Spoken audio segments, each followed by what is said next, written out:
Hey guys, welcome to Wise Guy Talks. My name is Guy Midkiff, and tonight I have, drumroll please, Kimberly Humphreys with me.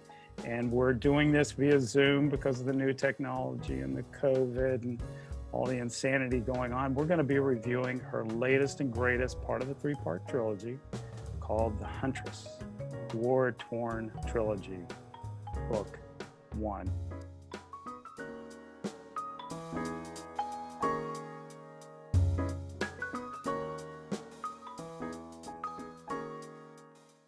In the acknowledgments, I liked the last, actually I liked the whole thing, but you said to thank God that I live in America. I pray it never falls into socialism. And I thought, you know what, that's just gonna be a really great way to kick off the show tonight with that acknowledgement. So with that in mind, let me welcome you to Kimberly Humphreys. How are you doing tonight, Kimberly? Good. How are you doing, Guy? I woke up. That's my favorite line. You know, I always like to start out with some silliness. And you know how important communication is and putting the right emphasis on the right syllable. So my wife didn't grow up in America. She grew up speaking German. And she always asked me, she goes, Guy, do you still pick up my accent? I go, just a little bit. She goes, well, I think I'm learning all the different inflections and the right verb tenses, but I caught one of my friends the other day that said something kind of funny, I thought. And I said, what was that? She said, well, we're all packed up and we're ready to go to Crested Butt. Crested Butt? You mean Crested Butte? She goes, yeah, well, I caught that. So I don't, so you're a writer and you know how important it is to communicate effectively and use words. They are a powerful thing for sure. So Yes. what I always like to start out with is, unless you have something equally as silly as that, just to let the people know a little bit about you. Just let my listeners and your listeners know something about you. Take about a minute to do that. Well, I'm a military spouse. I am married to a captain in the Army. We've had to move around a lot. We grew up in a very sunny desert area, and we've been able to experience many parts of the country. And we have 3 amazing children. We have special needs children, and we just are thankful to live our lives in this wonderful country. And he has to go away a lot, but it's worth it. We love our country, so blessed to have that. Did I hear you say you had 2 special needs kids? 3. Oh my gosh. Okay. Yeah. Yeah. Does that ever turn up in your writing? I mean, do those dynamics in your family, do they ever show up when you're writing your books? Yes. Yes. Especially with challenges. Like in this story, the main character's daughter will have a tantrum if she has to go anywhere near the woods, and it's very justified. But that is something that I think every parent has to deal with at some point. But I think ones with autistic children maybe a little more. I'm very much against socialist medicine because of my kids' conditions. I don't want them to be put on wait list and death panels and things like that. So it's very serious to me in real life, and that comes out in my writing too. It's funny, I just had a fairly major operation about 3 months ago, and I was talking to a friend of mine who lives in Canada, and she was saying, she goes, you know how much my operation cost? I go, I don't know. She goes, nothing. I said, well, mine cost $2,000. I said, how long did you have to wait for the operation? She goes, 3 years. Oh, I had to wait 3 months. So I guess you get what you pay for in the end of the day, but we're kind of getting off course a little bit here. One of the things that I pride myself on is if I'm going to interview an author, I read their book. And I read it from beginning to end. I highlight it.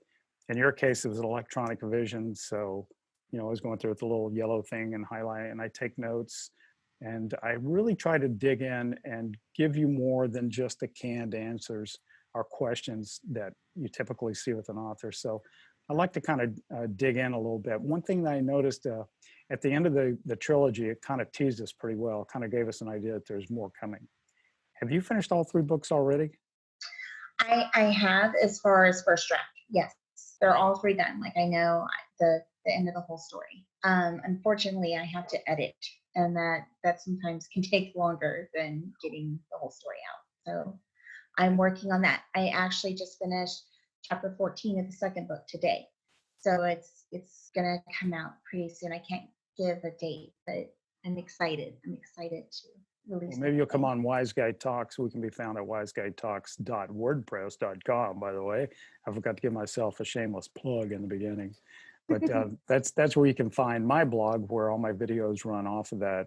As well, I am a conservative blogger, and I tend to blog about things that interest me. I love authors because I find them so incredibly creative, and I love to read, and I would love to be able to write, but I've been told many times that I'm a horrible writer. So I decided, you know what, I'll just make videos.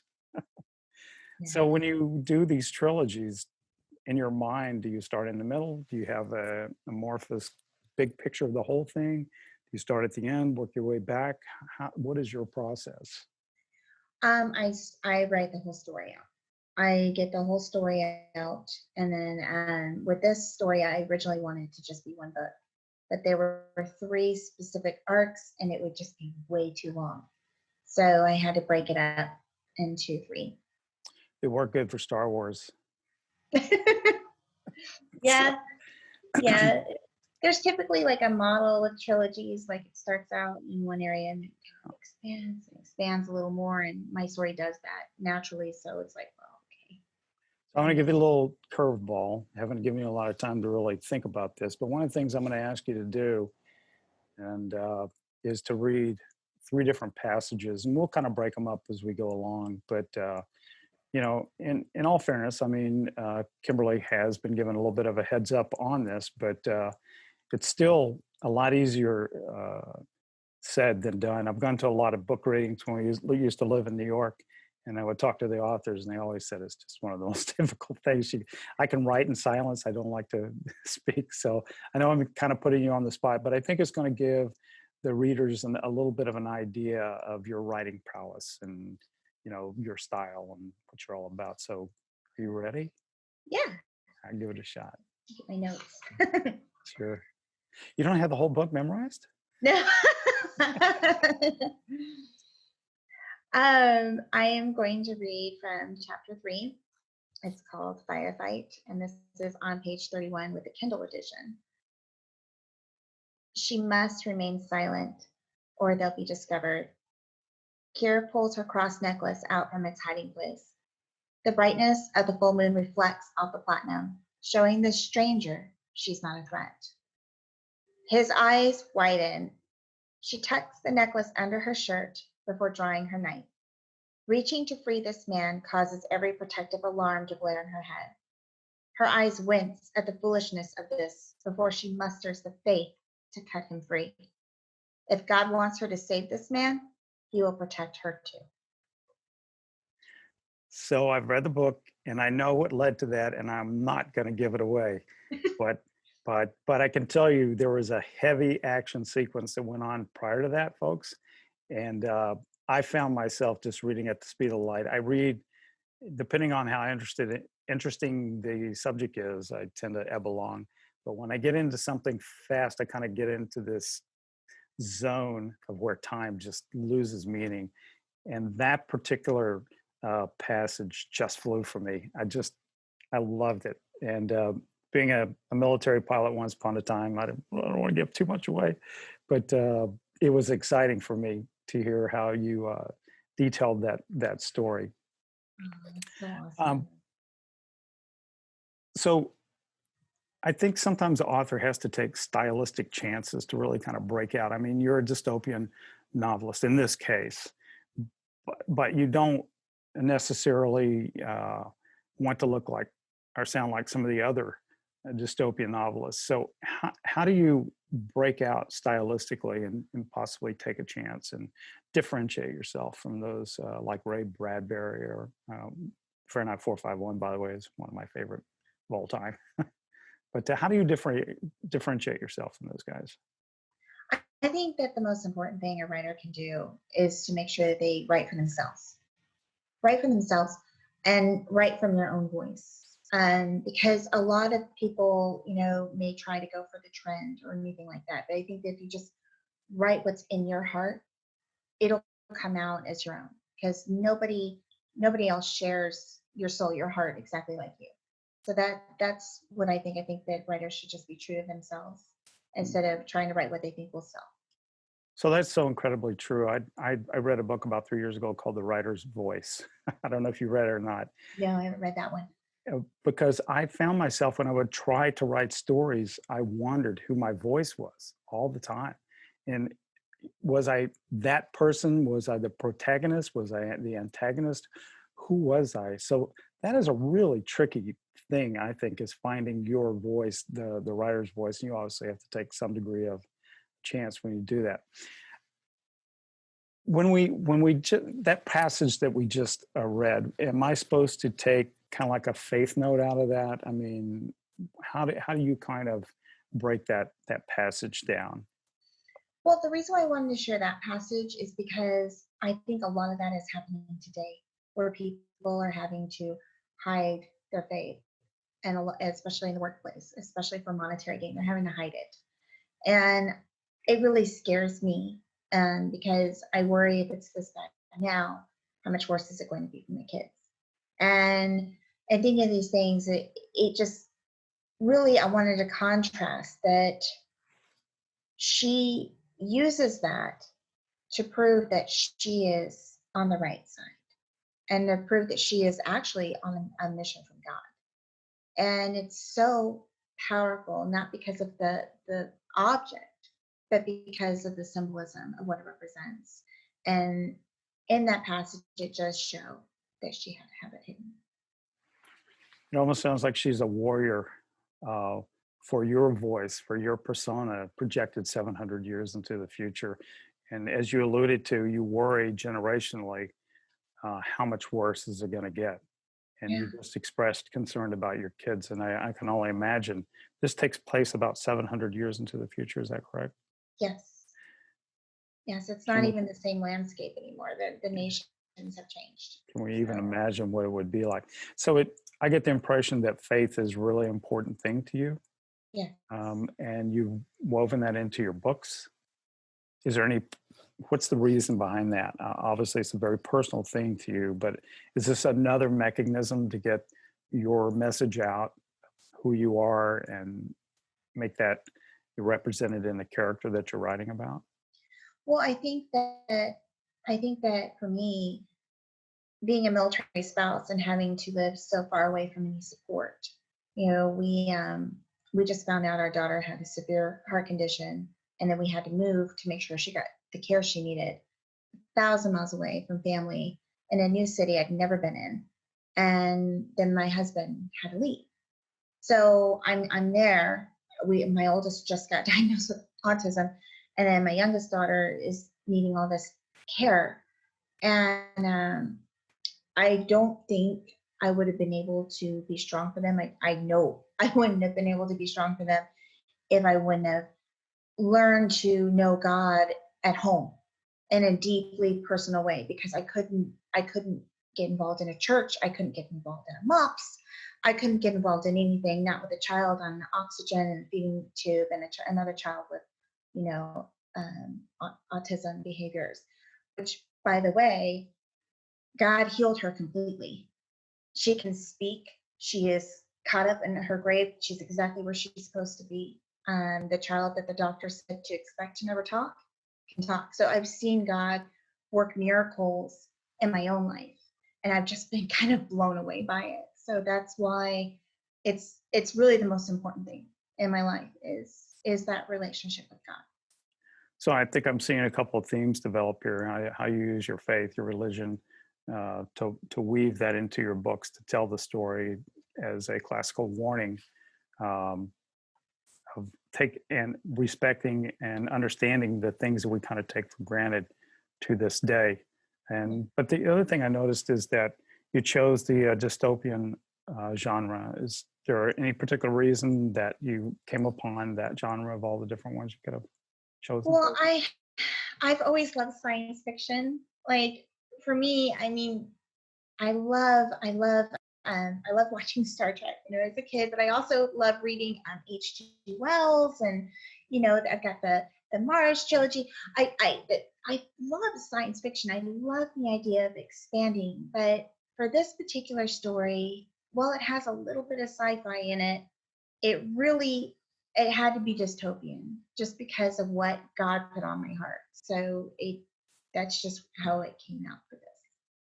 Well, you say that it's just a little science fiction, but you make a heavy use of what kind of an aircraft in this story? Drone? Yes, yes. And how creepy is it that I wrote this in 2017, the first draft, and I had no idea that we would be where we're at today, where we have drones chasing people, telling them to social distance. And I mean, it's just insane. It's insane to me. And I didn't mean for it to like kind of, well, I hope it isn't, but kind of be prophetic in a way. It's like, oh no, scary. But yeah, it needs to be there. And it's terrifying. But at the same time, I'm hoping that it will show that, hey, it can get a lot worse if we don't, curve back and make sure that our constitutional rights are protected, including So, the right to privacy. so one of the things that jumped out and just screamed at me is I, knowing what has gone on since February of this year.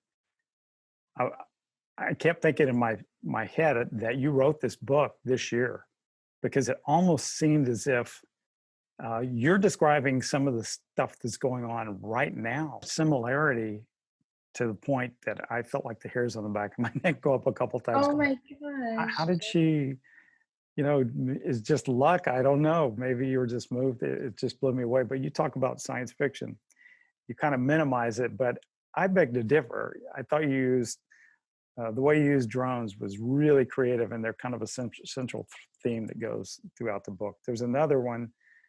Um, I, I'm going to let you decide how far you want to go into it because I don't want to give it away just to kind of tease people, and that's Kepweed. Oh yeah. Talk to us as much as you want because the whole idea is you want to whet appetites, but you don't want to give them a four-course meal. Well, what if a mad scientist, a environmental scientist, decided that humankind needed to be wiped off the face of the earth, and they come up with a synthesized plant. They create this plant, and it's extremely poisonous. It's foul to the smell. It burns the blood. It's just a horrific plant. But the irony is that scientist was taken out by the plant. They tried to get rid of it as much as they could, but patches of it still grows. It was seeded out and it's still there. So it just kind of, I needed a really dangerous tool to use in the story, and that's what came to me. Well, And I wouldn't be surprised if somebody tried to do that now with the way things are going. maybe that just happened in China at the end of last year. Just Oh, saying. gosh. Just saying, Enough with form of China. a virus. No more Don't let me China. start. Don't let me start any wild rumors or anything. Let's. There's another point that that you talked about, and the character wasn't quite as developed, but it piqued my interest, and that was VAGS, VAGS. Talk to us about a VAG, VAGS. Well, I grew up in Southern California, and it's beautiful. The climate's great, but there's a lot of homeless people. And so I've been exposed to just driving to work and seeing, some guy with long hair yelling at himself. And I know it's drug induced. So I thought that it'd be interesting in this country where there's no morals and where the government is proclaiming that it's freedom, but they're actually controlling people more. If they had like basically what's known as a planet healer, almost like a priest, where but these people they push drugs to keep the citizens in line, to keep the citizens where they won't fight back, where they won't figure it out. And that's really where the whole VAG thing comes from. It's short for vagabond, and it's actually a government employee, but they're totally like a homeless hippie. It's just another dichotomy that makes Octeria, as sick as it is. Okay, well, you mentioned it, Octeria. You have some very unique names in here, very creative. Let's talk about Octeria quickly. What is it? You dropped the word. Now you're going to have to explain it. Octeria used to be an extremely inclusive nation. They used to say that everything was allowed. They had what would be considered, or what used to be considered, a liberal utopia. I'm thinking of this from growing up in Southern California a long time ago, and things, were just, harmless. Everything was happy and seemed okay. But as time went on, Christians began to be discriminated against, but it wasn't reported that they were basically in the dark. And eventually that discrimination grew and grew and grew. And it just got worse and worse, and more debauchery became basically the moral standard, and drug use, and it just went down to where the government was able to take control. Yes, because when I first went into the Marine Corps, I was in El Toro, California, and Laguna Niguel, Laguna Beach, Mission Viejo. So I was there kind of during that transitional period. I think in a major league way, it probably started happening around 1968. Beach Boys, that whole time frame. But by the time I got there in the early mid '80s, it was definitely not West Texas. That's for No. sure. No. Okay, so you ready for the second passage? Yes. All right, let's give it a shot. Yes. But I want to say something about Yes, Octeria. buddy. Oh, I'm sorry. I didn't let you finish that point. No, you didn't. No, I'm adding something else. It's not you at all. It's my bad. I'm being rude. Just what I wanted to point out about Octeria and what I wanted to show of how they were able to get control is because they took away loyalty to God, and then they took away loyalty to family. And that was how, history tells us communism usually takes over. And those two things have to, be subservient to the government. And that's how they were able to get control over the people, because they made them hate both. First religion, then parenting, mothers and fathers, which is, I fear, happening now in our country. That is a recurring theme that we've seen played out throughout history. Germany in the '30s, and Russia, China, Pol Pot, Vietnam. I mean, the list goes on. Cuba, which I'm intimately familiar with. I have a lot of friends that live down there, and they'd give anything to change places with some of the unhappy people that are here in America. I can Places just with them imagine. tomorrow. Oh, But gosh. anyhow, if you Venezuela, too. take it away, it's all yours. Okay, so this is from chapter 5, which is translation of a song, on page 51 from the Kindle version. Kira takes a better look at the red shoulder patch sewn on the Zandite's uniform, especially the perfect white cross in the middle. Here, she could be killed for wearing a cross necklace, and his nation has it on their flag. This sounds to me like a contrast between cultures. Is this the point that you're trying to make? Yes, yes. Let's dig into that just a wee bit more. Well, I want to show that by taking away religion, it weakens one nation, and how revering God actually empowers another, and how important it is to allow people to practice their faith and believe in their faith, and how vital that is for a society. Yeah. Let's talk about the protagonist and the antagonist. Protagonist is probably a little easier than the antagonist. I don't see the antagonist as being a single person. It's more of an ideology, I would guess, would be an overarching description of the antagonist. Please go ahead. Well, for this story, it really is. It's the government. It's tyranny. The whole story is tyranny, and even throughout the trilogy, it's larger as it goes.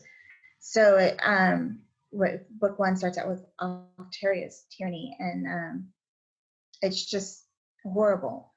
It's horrible that the people in that story gave their freedoms away, that they cheered it, and then they had to pay the consequences of that, and how one person's faith saved her from it. The protagonist, did you have anybody in particular in mind when you were developing that person? No, I just try to, well, I try to put myself in the shoes, because where I lived at whenever I wrote that story, we were in a really bad neighborhood, and it didn't seem like it was going to be, but it was. And there was a whole bunch of people outside fighting each other, and they were really bad. Law enforcement there was kind of overrun. They were they it was unincorporated, so they didn't have a lot of the laws that you know to enforce there, and they basically were outnumbered, and they wouldn't get out of their cars because there was just so many of these people. They're just crazy amounts of people. They would damage my yard. They would tumble around. One time they almost damaged my big garage door, but they were fighting each other, and I just couldn't imagine seeing. It just came to me, what if this woman who didn't have a husband coming back, trying to take care of her child, had a whole mob trying to get her? Like, what that would look like. And because of the way my brain works, I went with it. And that's basically where Kira was born. So that was the nugget for her character. I'll be Yes. darned. And how about her daughter? Um, her daughter, well, I have two daughters. So, it's sweet. She's different. She's her own character, but it's really easy for me to get an inspiration for Yeah, a sweet little because girl. she definitely had some things that I don't want to go into the detail of it, but there were things that really scared her quite a bit.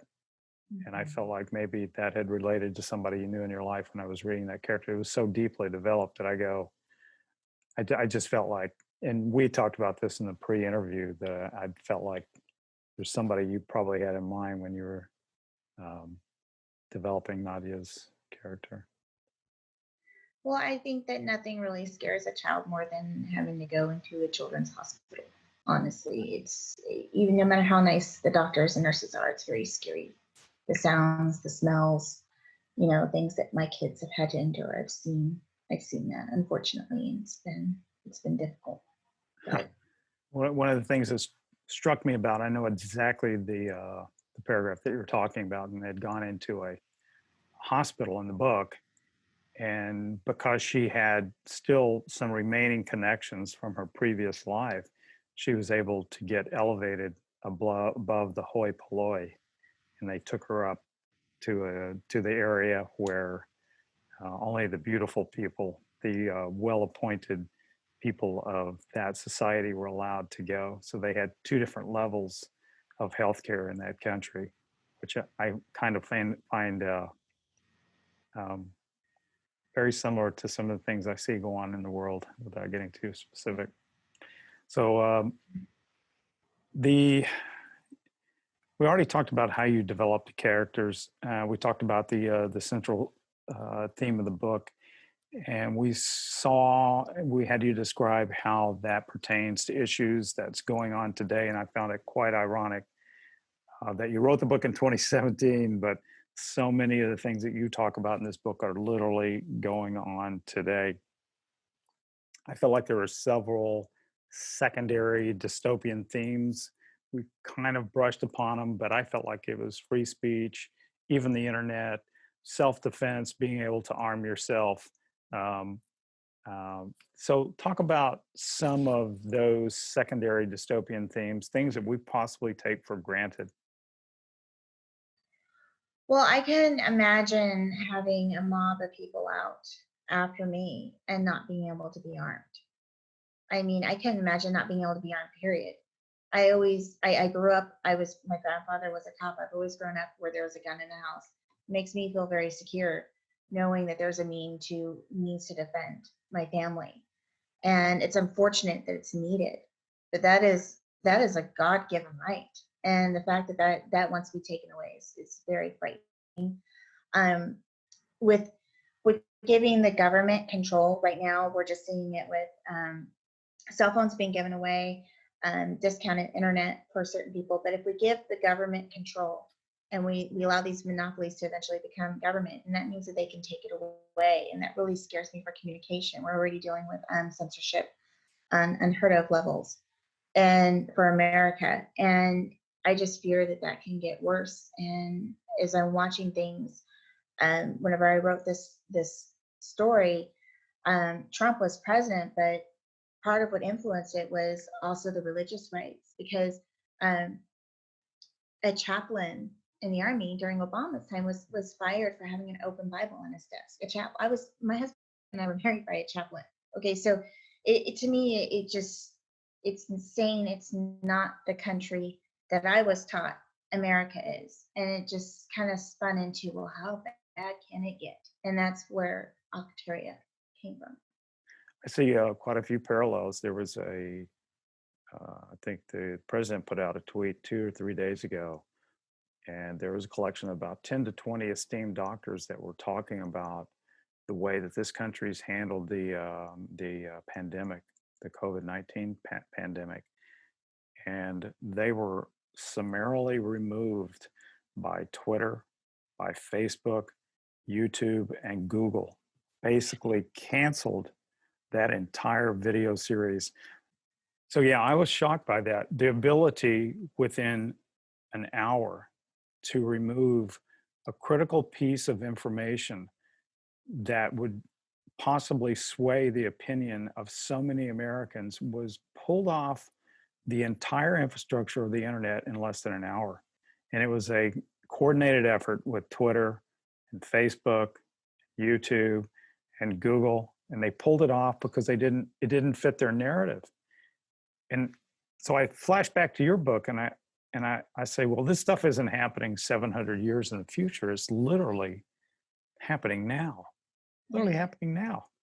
So, so free speech, being able to arm yourself, communications. They had pretty much lost their ability to communicate 700 years in the future, which made it very, very difficult to organize anything, I would think.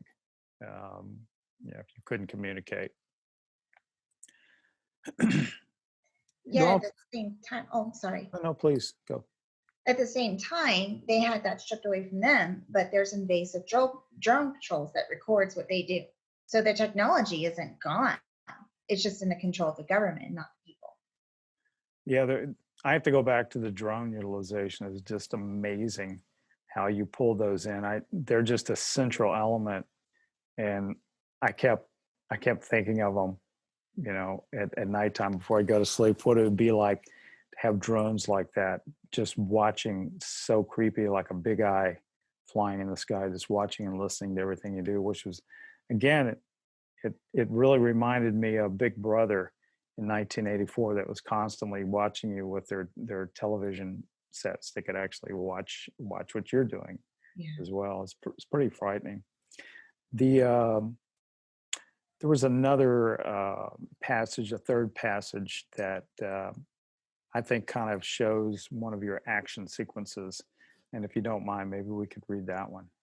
Sure. Great. It's from chapter 9, Strangers, on page 98 for the Kindle version. The hair on the back of Kira's neck rises. She knows she's being watched. Looking up, the many shades of copper in her eyes are met with two black birds. Perched on the barren tree branch above, they stalk her with eyes lusting to feed. The memory of watching them eat human flesh makes Kira shiver. Dropping to her knees, she dunks the first bucket into the creek. She must hurry and fills two more with shaking hands. After filling the last, a crunching sound causes the birds to fly away. Nadia screams. Kira's heart races. Terrified it's Ruger, she turns towards her house. The ravishing eyes of a stranger greet her. Oh.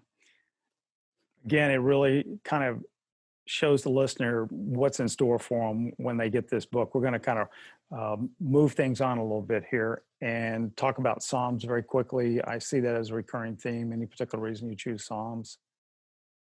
Yes, that is my go-to. King David was just so raw and open with God and so flawed, and God still received and forgave and blessed him. And I just need to absorb Psalms at least once or twice a day. It's my go-to. Any advice for the aspiring authors out there? Write for yourself. Don't write for the trends or what people are saying to write for. And go to a writers conference and try to read as many books as you can on writing, and just stay true to you. And if you have to independently publish to do that, then I think that's better than writing something that's not true to your heart. So I'll provide as many links as I can, but roughly speaking, what's the best way for the listener to reach out to you, to buy your book, to read your blog, find out about you? My book is on Amazon. It's also on Apple Books, and you can find it on Barnes and Noble. It's on Kindle, and it's on paperback as well. For social media, I'm only on Parler. I deleted my Facebook and Twitter. I'm I'm done with their censorship. So I'm on Parler at Kimberly Humphreys, and you can also find me on my website, www.kimberlyhumphreys.com. I have a blog and a short story called Saphira, which is also dystopian. It's free. So big shout out for Parler. I just joined them, and that's how I discovered you, by the way. It's on Parler. Yeah. And how do you, is it Parlar? How do they spell that? ER. It's It's ER. Paler, Parlor. You gotta Okay. be careful because there's another one. There's kind of a knockoff one. It's not as good. Oh, Oh, okay. yeah. Well, they can I look for love you it. or Wise Guy Talks. You can find me there. And that's how I discovered this wonderful town. I want to thank Kimberly for coming on today, spending some time with me and talking to you guys. It's all about freedom. Um, Yeah. God bless you guys. Thank you very much for listening to Wise Guy Talks. Do you want to take us away with anything in particular? Um, just to know how valuable freedom is. It costs lives. It costs lives of minorities. It costs lives of every race and gender and creed. And it should be respected.